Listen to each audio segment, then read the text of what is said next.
Grace, peace, and mercy to you from our Lord and Savior Jesus Christ. Amen.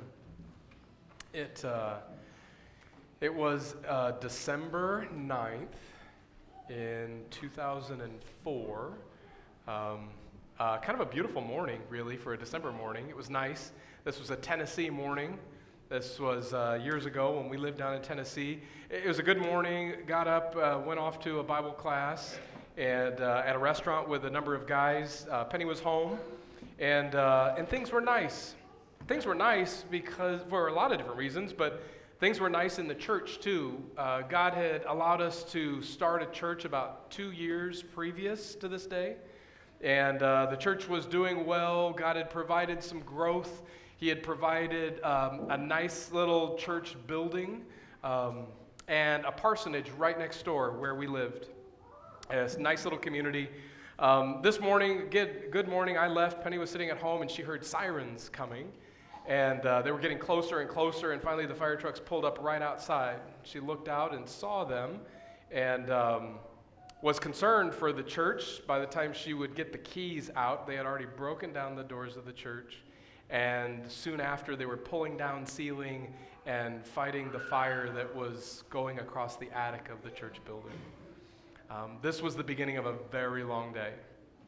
And in fact, it was the beginning of a very long year and a half or so. Praise be to God, nobody was injured in the fire. No firefighter was injured. Nobody was hurt. But the building suffered great damage. We heard the same thing over and over again, really for the rest of the day, kind of for the rest of the week, maybe longer. People from the church were coming, and again, this is a young church. It's 2 years old, and they came, and I know one guy said, "Oh, we're doomed. This is over. We're finished." But from the firefighters to the reporters to even members of the church, they came and they said the same thing. They said, "The church is destroyed." That's what we heard. Now looking back 13 years later, we can look back and go, well, no, the building might have been destroyed, but the church was not destroyed, not at all. The gospel would continue to be proclaimed, maybe in a rented space or a borrowed space or different spaces and homes and so on, but the gospel would continue to be proclaimed. Christ crucified for sinners would continue to be the central focus of that proclamation. God's church would continue to go on. Right, that Christ, his gospel, would be the mark, not a building, but his gospel would be the mark of his true church. Now, as I read the gospel reading today, that thought, maybe the feeling that I had, kept coming to my mind because maybe that feeling multiplied because here Jesus is walking along with his disciples. And his disciples look out and they look at Jesus and they look at the temple. And of course, they're proud of the temple. It stood the test of time, a beautiful place, a place that was not evil, not in any way. It stood as the symbol of the presence and power of God. And yet, Jesus said to them, it's going to be torn down. It's going to be destroyed. No doubt in their mind, they're thinking, well, this has got to be it's got to be the end of the world if the temple is torn down. In fact, that's what they asked.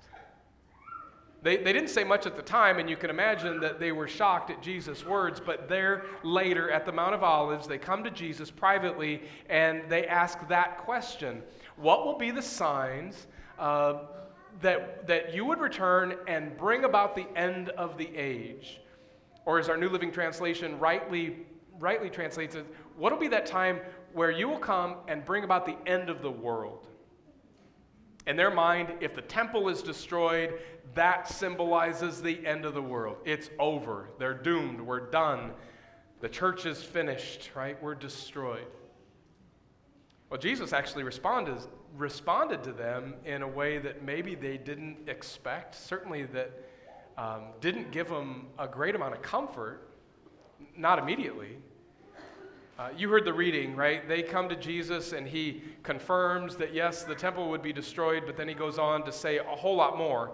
He says there will be wars and rumors of wars, and nation will rise up against nation and kingdom against kingdom. There'll be poverty and difficulty and earthquakes and on and on and on and on. He even looks at them and says, and you, he makes it quite personal, you will be handed over to the authorities and you will be killed. Well, this doesn't give them much comfort, no doubt. We actually have to, and again, if you're reading this on your own time, which I encourage you to do so, we're at Matthew 24. You can read through the rest of Matthew 24 and what Jesus has to say. It's not good, right? There's going to be many coming in my name. They're going to proclaim to be the Christ, etc. Many will be distracted. You can read in chapter 25. You can read more like this, all the way until we get to chapter 26. Right at the end, Jesus actually says something that kind of caps off the end of all that he has to say to the disciples. And it's simple and it's straightforward. He says, 2 days later, in 2 days will be the Passover, and the Son of Man will be crucified. Period. He's done. That was his statement about the end of time coming. He caps it off with the most important thing: Christ crucified for sinners. See, now we can look back. I look back at the destruction of our building. We can look back at Jesus' words, and now a couple thousand years later, we look back and go, well, Jesus was right. What he has said has come true. If you're familiar with the history, you see that soon after, in the year 70 A.D., Rome completely destroyed Jerusalem, and they destroyed the temple. Not one stone would be left on the other. Historians say, Josephus actually describes how the stones are pried apart to get the gold that was used, melted in between the stones. Not one stone left upon the other. We can also look back at history and see the rest of what Jesus said would come true. Nations would rise against nation and kingdom against kingdom, and there would be poverty and difficulty and hardship and wars, and many would come in his name claiming to be the Christ. Many would be drawn away. The followers of Jesus would be taken before authorities and they would be killed. All of what he says comes true. And that one thing stood the test of time, still does to this day. The one thing that would mark the church, the one thing that would even be the proclamation of the church, wouldn't be about temples or buildings or wars or peace or anything else. It would be Christ crucified for sinners. The Son of Man would be crucified even for them. I'll give you another example. Over the last several weeks, we've been looking back at this history. 500 years ago was the beginning of the Reformation. We, especially in the Lutheran Church, gathered together to boldly, proudly proclaim this history. We've got some reason for some pride, I suppose. We look back at that history and say this is the time where God has reformed the church, even through this guy whose name was Luther. But again, not all of what you read about the Reformation is going to be positive. It's not all going to be, it's not all going to look favorably upon this point in our history. Some historians would look back and say the church was destroyed. They would look at this major transition that happened following the Reformation, even describe it as the Counter-Reformation, where many different denominations splintered off, and the church was fractured. Especially those in the Catholic Church would say that the hierarchy of the church was destroyed. Some would say that the polity of the church was destroyed. Some would say that the unity of the church was destroyed, as so many others. Now, of course, we know that it became not free, but safe, to speak out against the authority of the Catholic Church without fear of being killed, or maybe fear of being killed, but it didn't actually happen for many following that time. But some would look at the Reformation as a bad thing that destroyed the church. It destroyed the unity of the church. It allowed for these different beliefs, leaders, polities, denominations to exist. But we would say, well, the one thing that has endured, the one thing that has marked the church, not a denominational affiliation, But the one thing that has marked the unity of the church has been the gospel. Christ crucified for sinners. That would remain the one and only mark of his true church. Right, we see some similar things in each of these stories that we would look back and talk about the destruction of a building and how the mark of the church would be not a building, but the gospel. Or a time where Jesus is walking and he's telling them about all the destruction that would take place. That the mark of the church wasn't the temple, it would be Christ crucified for sinners, the gospel. Or even the Reformation, and people could talk about it being a fracture of the church or the unity of the church or whatever it might be, or denominational affiliation, but the mark of the church isn't a denomination. It would be the gospel, Christ crucified for sinners. Now there's that theme that goes through all of those stories. Let me see how that theme, let me just maybe speak to you a minute about how that theme also would be brought into our life today. Because see, I can tell you, and I think you would agree with me, that we find comfort in buildings. We find protection in structure. We find power in affiliations with other people. And sometimes it would even distract us from the true unity, the true mark of the church. Here's the example. So this church, about a year and a half from now, will celebrate 90 years in this location. There is no doubt that people over the years, maybe even you, would find comfort walking into this building. Maybe comfort walking into this place. Maybe comfort sitting in the same pew. Maybe comfort in being surrounded by the same people. Your church, these people that gather together in this place for almost 90 years. We gain comfort from a building. But what if Jesus were to come today and say, that would be destroyed? Or maybe it's not comfort that we would first think of today, but maybe we find protection from within the structures of our society. Similar to the people of Israel so long ago, they didn't just find comfort in their temple, but they found protection in the rules of their society. They were the people of Israel. God was supposed to be looking out for the people of Israel. He was present among the people of Israel. It was their structure, their nation. Now, we also find protection in our structure, the structure of our nation. We live in this free country. We fight for the freedom that we enjoy in this country, and we should. Right? We get up in the morning. We know that there's rules and laws to go by. As long as we follow those rules and laws, we are protected by them. We enjoy that freedom, even to live the way we want to live, do what we want to do, even proclaim the truth that we want to proclaim, because we're safe, protected by that structure. What if Jesus would come and say that structure of your nation would be gone? It would crumble. It would disappear. Or finally, we do find, especially on a day like today, we find power in our affiliation, our denomination.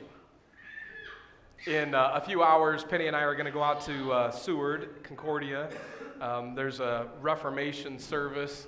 I don't know how many people are planning to be there, but I imagine there'll be several hundred people, maybe more. And sing and worship together. We'll look around, and of course that's a visible illustration of the power that we have as even the buildings in that place, right? It's a physical demonstration of the power we have because of our affiliation in our denomination. On the 500th anniversary of the Reformation, there's a whole lot of churches, a whole lot of places that are quite proud of their affiliation. Maybe even celebrate that they have this long history, this long tradition. We're Lutherans, of course, right? We bear that name of the Reformation. What if Christ would come and say, that all goes away? That would all disappear. You're no longer safe in the power of that affiliation because you individually would be taken up before authorities and killed. See, this is what Jesus is saying to the disciples as they walked along that day. And this is what Jesus is explaining to them as they sat on the Mount of Olives And they had the same kind of comfort and the same kind of protection and the same kind of power that we enjoy today. And Jesus was saying to them, it all goes away. What if it all disappears? Put it into today's words. What if Jesus would say to us today, your church is going to be destroyed, not one brick left upon another. The comfort that you received there would go away. What if he would say the structure of your community or even of your nation is going to disappear because nation is going to rise against nation and it's all going to go away. It's going to disappear. What if he would even say the power that you enjoy from this affiliation with other people, it's all going to disappear because you followers of Jesus would be taken before the authorities and you would be killed. We'd have one thing left to lay our hope upon. One thing that would remain, right? One thing that would continue, and that would be Jesus Christ crucified for sinners like you and me. This is our comfort, right? This is our protection. This is our power. The fact that for your comfort, Jesus Christ would come into the world to take on sin, take on your sin and mine. For your protection, he would go to the cross and he would shed his blood to protect you from hell. Right? For the power that you would receive, he would rise from the grave to proclaim to you that he has the power over sin, death, and the devil. He has the power over the grave.